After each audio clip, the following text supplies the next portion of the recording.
যেভাবে বিচারপতি বিশ্বজিৎ বাসুর ছবি প্রিন্ট আউট করে নিয়ে এসে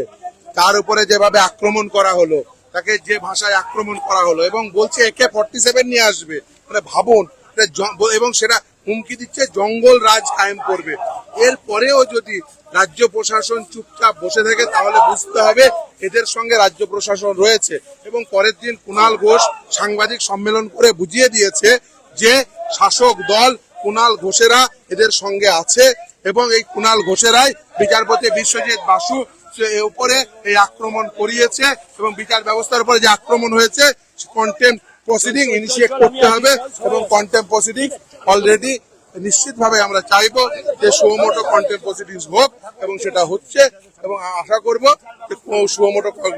কন্টেম্প প্রসিডিংস এর মাধ্যমে উঠে আসবে তিরপলকে সাপ্লাই করেছিল ছবি কোথা থেকে প্রিন্ট আউট হয়েছিল এবং একইভাবে যে ছবি বিচারপতি রাজাশেখর মান্থার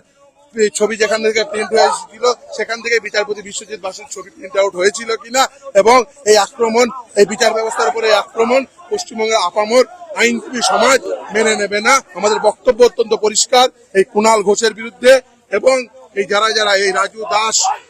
তপন মন্ডল আর যারা ছিল তাদের বিরুদ্ধে কন্টেম্প প্রসিডিং ইনিশিয়েট করে,